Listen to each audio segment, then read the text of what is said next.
to obey the instructions of his divine voice, listen to the general introduction, section 3, his answer might well have appealed to the greater wisdom that he tends to attribute to the gods, an appeal which in turn will ultimately derive from a commitment to the idea that actions, including pious ones, should be based on reasons, and not mere fiat, divine or otherwise. In any case, the consequence is that piety will be something to be investigated in itself, rather than being reduced to a study of what the gods love and hate. The second turning point in the dialogue is one marked by Socrates himself.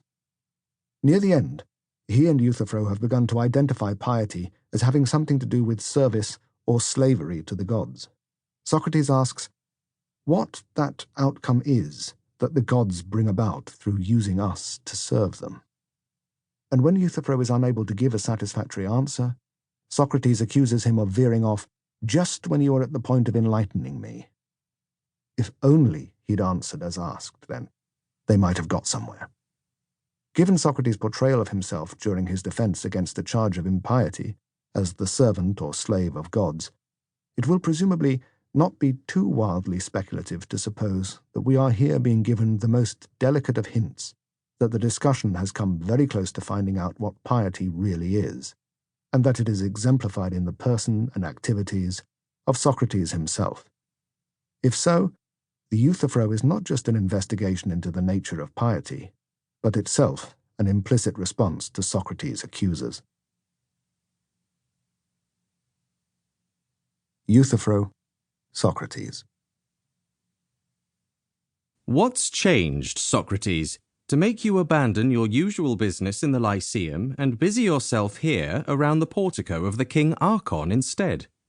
I don't suppose for a moment that you've a lawsuit pending with the Archon, as I have.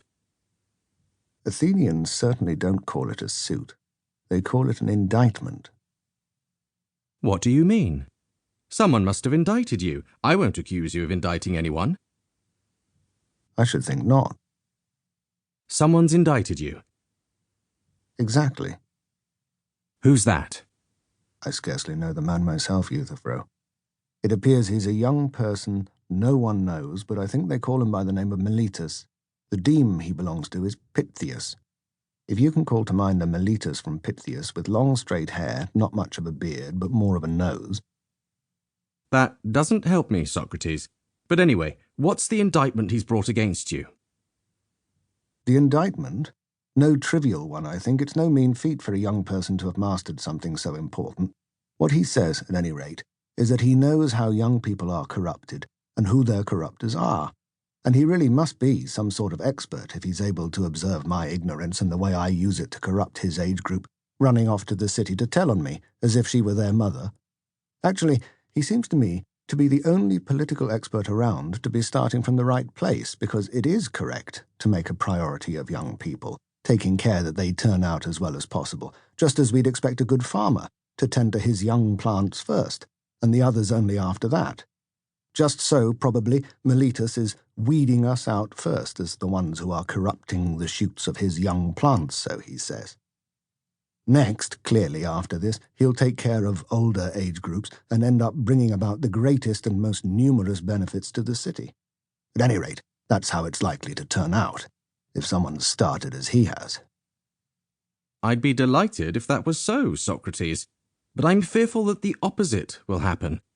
To put it simply, he seems to me to be starting out to harm the city, from its very hearth, by setting out to wrong you. Just tell me, what exactly is it he says you're doing to corrupt the young? Strange things, my fine friend. At any rate, by the sound of them. He says, I am a maker of gods, and it's for making new gods and not believing in the ancient ones that he's indicted me. On these very grounds, he says. I understand, Socrates. It's because you talk, each time it happens, about your divinity having intervened.